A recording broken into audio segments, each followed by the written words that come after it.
기본 2차 C는 1차 C에 이어서 레이저 응용에 대해서 간단하게 설명하도록 하겠습니다. 첫 번째 슬라이드는 레이저 가공에 대한 것입니다. 이 첫 번째 그림에서 이 그림은 레이저 가공기를 나타내는 것입니다. 이 가공기에서 레이저는 이 파트에 들어 있습니다. 그리고 여기에 보면은 작업대가 있는데 이 작업대는 어, 상 상하, 좌우 이렇게 움직일 수가 있어서 내재를 가공하고자 하는 재질을 철판과 같은 재질을 여기에 올려놓고 원하는 모양으로 이렇게 움직이게 되면은 레이저 빛이 와서 이렇게 가공하는 구조로 되어 있습니다. 물론 XY 이렇게 스테이지 위에 올려 있기 때문에 여기 보면 컴퓨터가 있습니다. 컴퓨터에 도면을 넣으면은 연동되어서 이 XY 스테이지가 이동하게 됩니다. 그렇게 이동은 이제 도면의 모양에 따라서 이동하기 때문에 레이저로 이렇게 형상을 가공할 수가 있게 되겠습니다. 그리고 이게 가공 중에 또 이제 이렇게 드릴링 가공도 있습니다.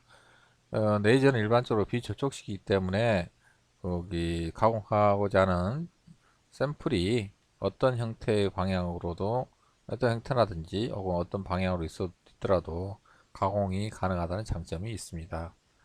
그리고 이거는 이제 다양한 모양의 이제 부품들이 있는데 이 모양들은 레이저 가공을 통해서 만들어진 것들입니다. 기존의 가공 시스템을 레이저 아닌 기존의 가공 시스템을 가지고는 이런 다양한 형태의 가공은 현실적으로 어렵습니다. 그리고 이 그림은 레이저 용접을 나타내는 건데 보면은 레이저 여기 그림을 보면 이거는 자동차 차체입니다. 자동차는 여러 가지 조각의 금속관으로 구성되어 있는데 실제 우리가 실물을 보게 되면은 하나의 프레임으로 되는 것처럼 보입니다. 그 이유는 이렇게 여러 조각이 되어 있지만은 레이저 가공을 하게 되면은 가공 이음의 부분이 너무나 깨끗해서 그것이 두 개로 분리되어 있는 어, 파- 금속체라고 생각을 하지 않게 됩니다. 그리고 레이저 용접의 장점은 어, 레이저 재질에 상관없이 가공을 할 수 있다는 것이 큰 장점입니다.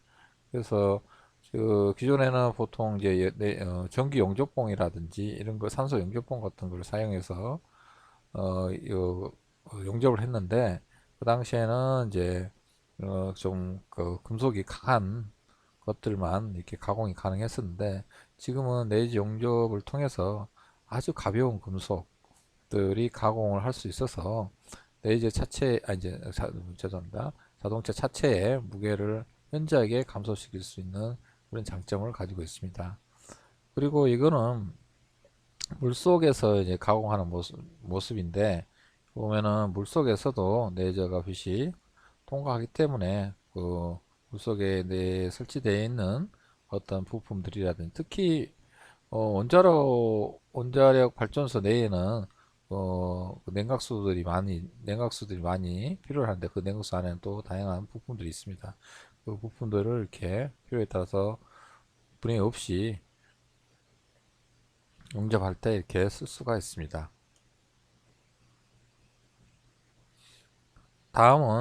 다음은 레이저 응용 중에 광계측에 대한 것입니다. 광계측은 주로 레이저의 간섭성을 이용해서 측정을 하게 되는데 기본 그 베이직한 기본 구조는 보통 이렇게 간섭계 구조를 씁니다. 그지만은 이거의 구조는 간단하지만은 이거로부터 얻을 수 있는 정보는 기존의 어떠한 계측 장비보다 월등히 많은 정보를 줍니다. 여기 보시는 것처럼 이게 이제 미세한 모양의 이제 패턴들인데 이 패턴들을 다 빛을 이용해서 측정한 것들입니다. 3차원 정보를 측정한 것들입니다. 다 사이즈가 마이크로 단위 사이즈인데도 불구하고 이렇게 깨끗한 3차원 정보를 얻어낼 수 있고, 이런 정보들을 이용해서 지금 현재 우리나라 같은 경우는 이제 반도체 산업이 굉장히 발달되어 있는데, 반도체 공장에서 굉장히 이런 계측들은 굉장히 중요한 부분을 차지하고 있습니다. 그리고 다음은 응용 중에 이제 논리니어 이미징 앤 마이크로스코피 이렇게 되는데, 생체의 사진을 이렇게 레이저를 이용해서 이제 측정할 수 있습니다. 특히 이제 현미경과 다르게 이 레이저를 이용한 생체 사진은 생체가 손상이 없고 살아있는 상태로 이렇게 측정할 수 있다는 장점이 있습니다. 그리고 아마 여러분도 이제 안과나 이런 데 가면은 OCT 장비라는 걸 이제 쉽게 들어볼 수 있을 겁니다.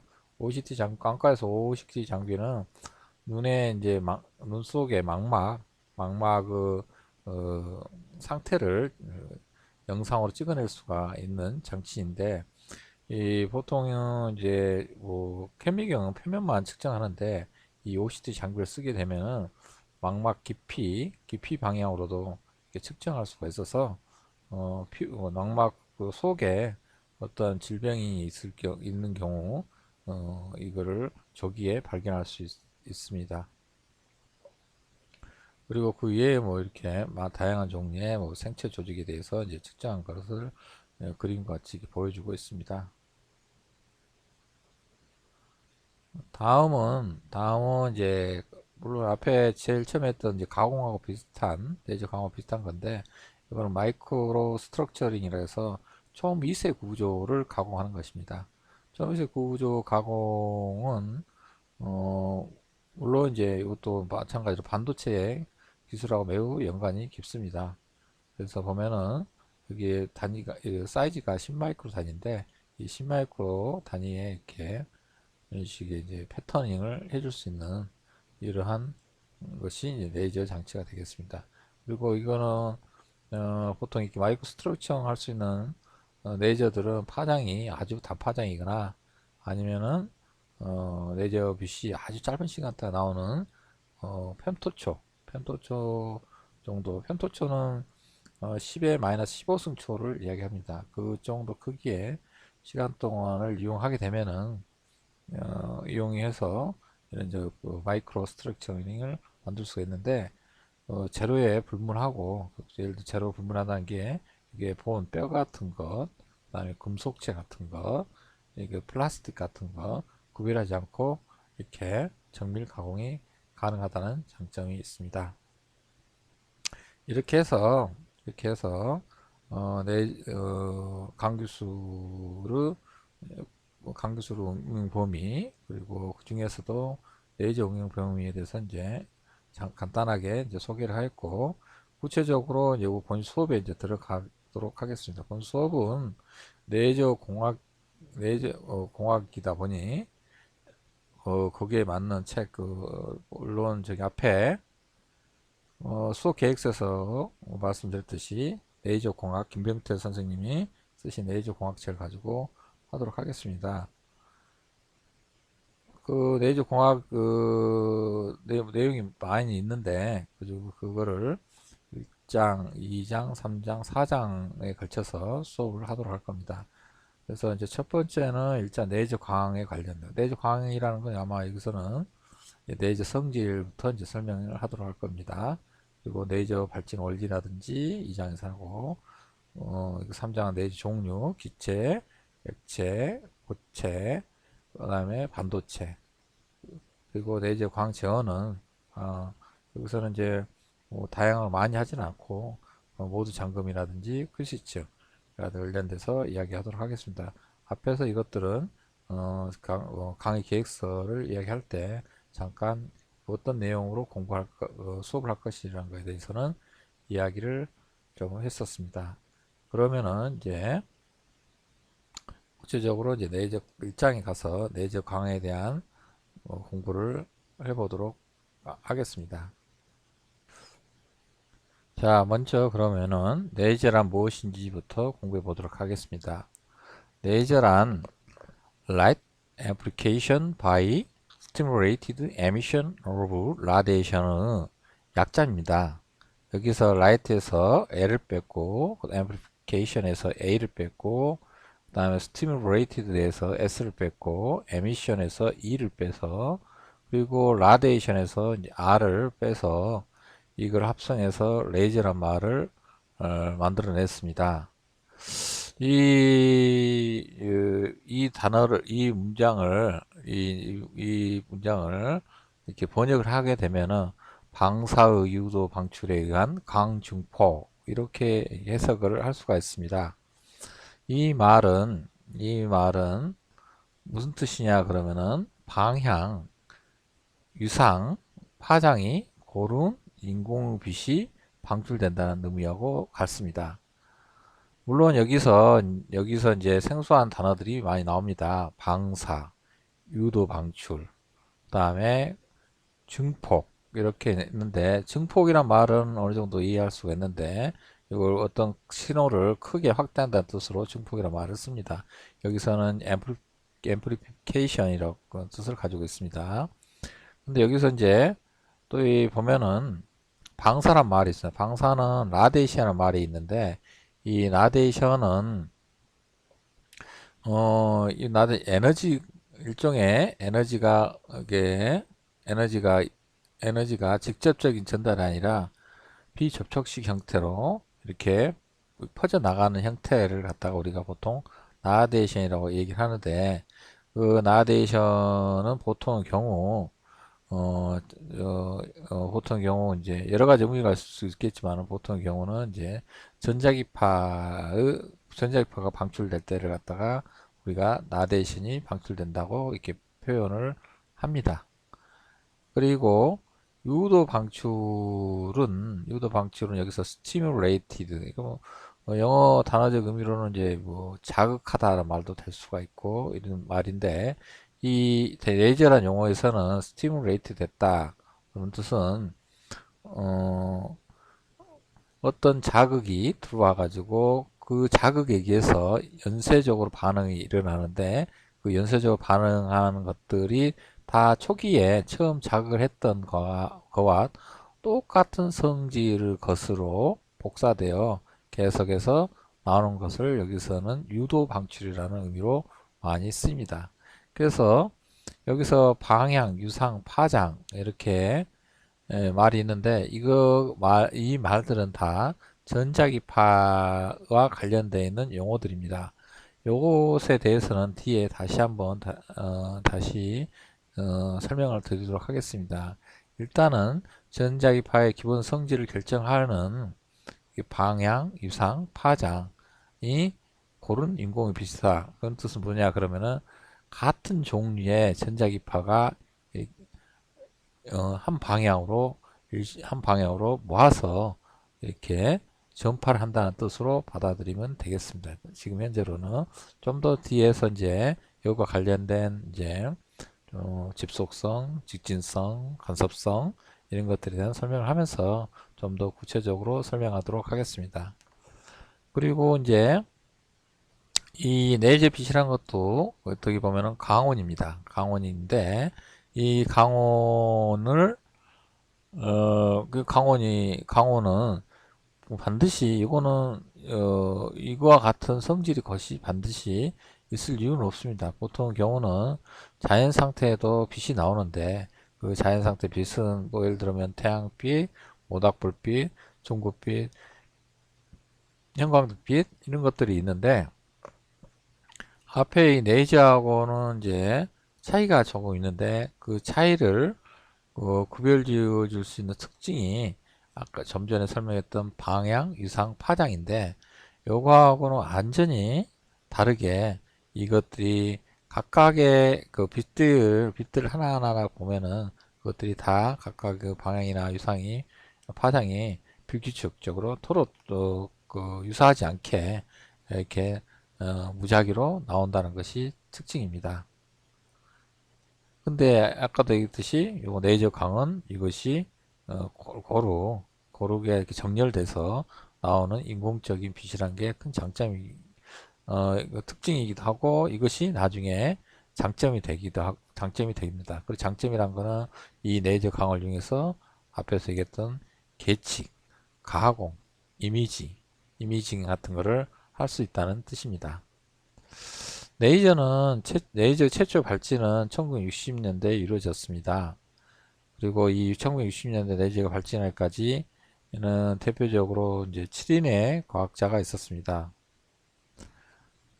첫 번째는 이제 알버트 아인슈타인인데 이분은 이 레이저 말고 뭐 상대성 이론이라든지 E는 M 스퀘어 제곱이라든지 이런 걸로 더 유명하신 분인데 유도 방출 원리에 대해서 이렇게 그 당시 이제 이론을 만드는데 기여를 많이 하였습니다.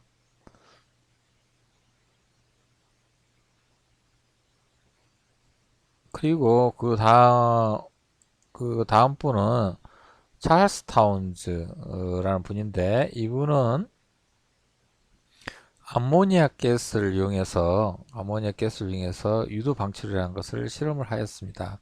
근데 이제 물론 아모니아 가스에서 나오는 빛은 이제 우리가 알고 있는 가시광선 빛이 아니라 마이크로파의 정도에 해당되는 전자기파입니다. 그러다 보니 이거는 레이저라고 하지 않습니다. 왜냐하면은 레이저는 앞에 그 약자에서 보면 라이트입니다. 라이트. 빛이란 뜻이기 때문에 빛은 가시광선을 의미합니다. 근데 여기 마이크로파는 우리가 전자레인저 같은 내부에 있는 전자기파 같은 것이기 때문에 빛이라고 하지 않습니다. 그래서 이거를 특별히 라이트에서 L을 대신에 마이크로웨이브란 뜻으로 M자를 써서 메이저라고 부릅니다. 그래서 이분이 어떻게 보면은 이제 어떻게 주파수 영역대든 전자기파 주파수 영역대 다르지만은 레이저 발진 원리와 똑같은 방법으로 레이저를 그 방법으로 이렇게 레이저를 발진을 시켰기 때문에 이분이 어떻게 보면은 이제 레이저를 이렇게 개발한 어떻게 보면 시조처럼 이렇게 생각을 하고 있고 이분 나중에 이제 어, 이런 공로를 인정받아서 그 노벨상도 받게 됩니다. 그리고 이제 뒤에 이제 보면은 이제 니콜라이 바소프, 프로호로프, 아서 샤로우 이분들도 마찬가지로 어, 다 레이저 이론을 완성하는데 기여하신 분들이고 다 대부분 그 노벨 물리학상을 받으신 분들입니다. 그리고 이제 여기에 이제 세간은 잘 안 알려졌지만은 골든 굴드라는 분이 계십니다. 이분은 이제 일단은 이분은 레이저라는 말을 최초로 만드신 분입니다.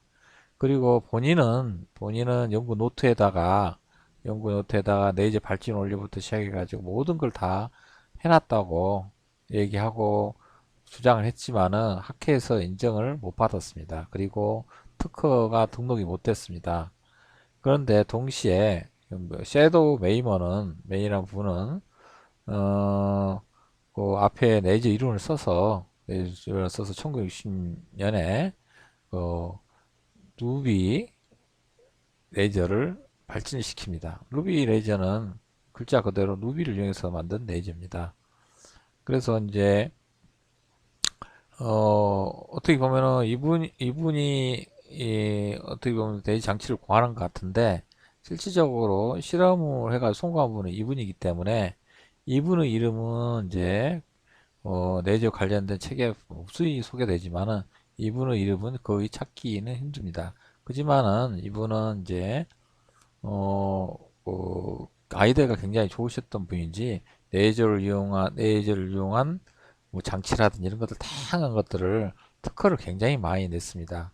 그래서 이분 특허가 많이 냈기 때문에 그 당시 이제 산업계에서는 어떤 레이저 장치를 공안해서 뭔가를 하게 되면은 이분에게 많은 특허료를 냈다고 합니다.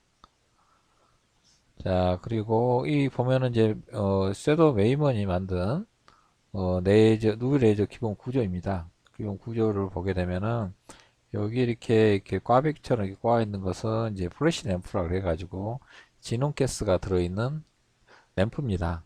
램프고 이거는 여기 카메라에 플래시 램프하고 그 작동 원리가 같습니다. 같고 여기에 불구스러운 막대 형태로 되어 있는 것이 누비를 가공해서 만든 겁니다.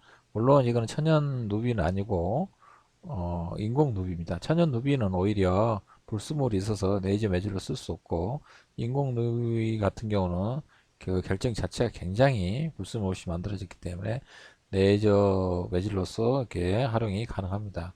그리고 양쪽 끝에, 여기 잘 보이진 않겠지만 양쪽 끝에 코팅을 했습니다. 그 당시 코팅이 이제 요즘과 그 코팅이 발달하지 않아서 그 은으로 코팅한 것이 되겠습니다. 한쪽은 반사 완제에 대한 풀미러 코팅이고, 한쪽은 약간 은의 농도를 약하게 해서 부분 반사가 되게 하는 코팅을 해서 실험을 하게 됐습니다. 이때 이제 플래시 램프는 반짝하는 양식으로 펄스 형태로 이렇게 주게 됐고, 그때 붉은 빛이 팍 반짝하고 튀어나왔다고 합니다. 그래서 그거를 우리가 이제 최초의 레이저라고 부릅니다. 그리고 이제 최초에 이렇게 실험하는 사람은 레이먼으로 역사책에는 기록이 되어 있습니다.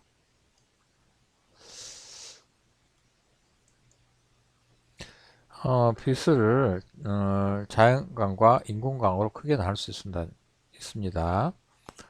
자연광은 보통 우리가 일상생활에서 볼 수 있는 태양광, 모닥불, 불 등이고, 인공광이라고 할 수 있는 것은 조명, 그 전구, 형광등과 같은 것들이고, 레이저 광도 인공광이라고 할 수 있겠습니다.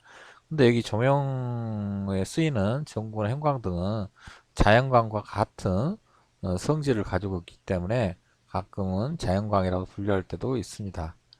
성질을 이용한 분류겠습니다. 그래서 어떤 성질이냐 그러면 앞에서 설명했듯이 방향, 유상, 파장이 불규칙한 성질을 가지고 있는 강원이게 되겠습니다.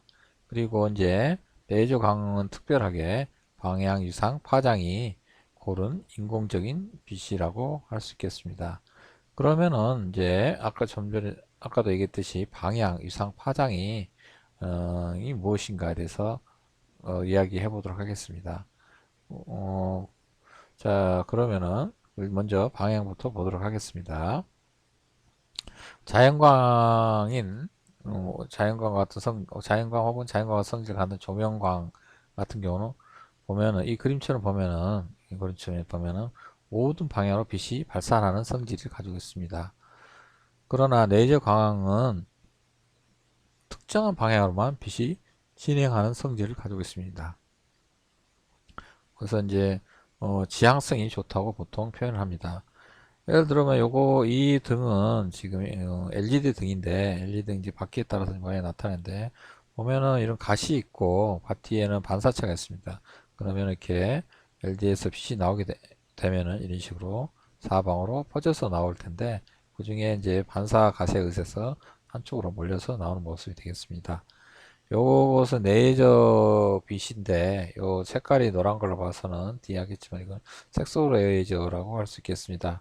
이 색소 레이저가 여기 보면은 이렇게 한 방향으로 직진해서 이렇게 나간다는 걸 볼 수 있습니다. 이쪽에 이 초록색 빛은 이제 이것도 이제 레이저긴 한데, 이거는 이제 여기다 에너지 공급용으로 사용한 레이저 빛인데, 이쪽은 내부에서 어딘가에 맞아서 이렇게 번져서 나온 것으로 보입니다. 여기서 여기서 이제 이거를 활용하는 게 아니고 요 레이저 빛을 활용해서 이제 보통 실험을 하게 됩니다.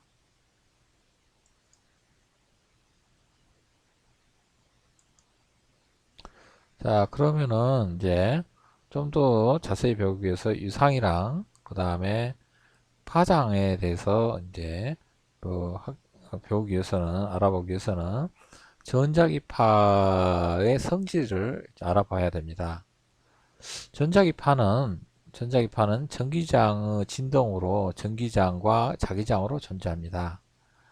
그림을 보게 되면은 빛이 이렇게 전파를 하게 되면은 빛 주변에는 반드시 전기장이 이렇게 수직 방향으로 이렇게 형성이 됩니다. 근데 이 전기장 방향이 위쪽으로 가겠다, 아래쪽으로 갔다, 위쪽으로 갔다, 아래쪽으로 갔다, 이쪽으로 갔다 가면서 전파를 하게 되는데, 그 모습이 주기적인 모양, 주기적인 모양을 가지고 있습니다. 다른 말로 하면 반복적인 패턴을 가지고 형성됩니다. 그 옆에는 90도 방향에는 반드시 자기장이 동시에 똑같이 90도 방향으로 형성되는데, 전기장과 비슷한 성질을 가지고 있어서 이렇게 이쪽으로 플러스 방향, 마이너스 방향, 플러스 방향, 마이너스 방향 하면서 주기적인 진동 운동을 하면서 전파를 하게 되겠습니다.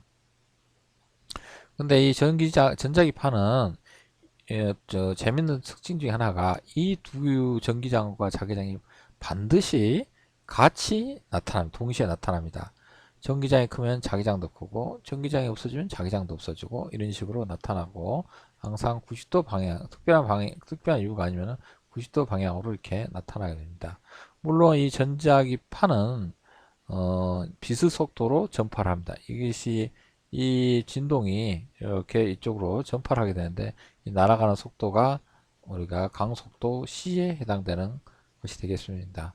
그리고 이 주기적인 판은 우리가 수학책에서 배웠던 코사인 함수 혹은 사인 함수 같은 삼각함수 형태 모양을 그대로 따라갑니다. 그래서 이 전기장이나 자기장을 수학적으로 표현할 때 이렇게 코사인 함수를 가지고 표현하기도 하고, 혹은 뭐 다른 책에서는 사인 함수로 표기하기도 됩니다. 물론 이제 그 수학책에서 봤을 때는 이 코사인 함수의 가로 안에 있는 값이 세타로 보통 각도로 표현되는데, 여기서는 전자기파에서는 그 세타 각도 대신에 kz-오메가 t이라는 다변수를 집어넣게 됩니다. 여기서 z는 무엇이냐 그러면은 위치를 나타내는 파라미터고, 여기 t는 여기는 시간을 나타내는 파라미터고, 그 앞에 이제 계수들이 있습니다. 이 계수들을 나는 오메가라고 부르고, 이거는 k라고 부르는데, 요거 이름은 전파상수, 요거는 각주파수, 이렇게 부르게 됩니다. 자, 그러면 이 각주파수하고 파장하고는 이런 식으로 관계를 가지고 있습니다. 이 파장이란 건 뭐냐 그러면은, 그러면은 이게 주기 운동을 하기 때문에 다시 주기 운동을 하기 때문에 같은 모양이 다시 반복되기 때문에 최소 반복 길이를 갖다가 우리가 보통 파장이라고 합니다. 그리고 우리가 또 이제 요것이 광속도로 이렇게 이것이 날아갑니다. 날아가는데 어떤 한 지점을 요 파장이 통과하는데 걸리는 시간을 보통 우리가 뭐라 그러냐면 주기라고 합니다. 주기인데, 주기의 역수를 우리가 주파수라고 하고, 요 오메가는 그 주파수에다가 2파이를 곱해준 값을 우리가 각주파수라고 합니다. 여기서 2파이는 보통 라디안 값인데, 이 라디안 값은 우리가 360도를 나타내는 값이 되겠습니다. 요것에 대해서는 좀 더 나중에 다시 자세히 보도록 하겠습니다. 자, 그러면 이거는 유튜브 내에 돌아다니는 이제 전자기파에 대한 애니메이션을 이렇게 한 건데, 다운받아서 넣은 건데 한번 보도록 하겠습니다.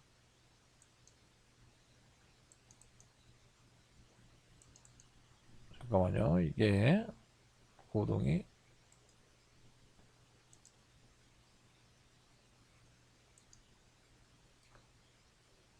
이것이 사실은 이게 누르면은 이게 동작이 돼야 되는데 동작이 되지 않고 있습니다. 아마도 좀 더 이렇게 사용법을 제가 잘 몰라서 그런 것 같습니다. 그리고 시간도 지금 2차시 수업 시간이 이제 다 종료되어 있기 때문에 제가 이거는 좀 더 수정을 해가지고 3차 시 때 다시 하도록 하겠습니다. 그래서 오늘 2차시 수업은 여기서 마치는 걸로 하겠습니다. 감사합니다.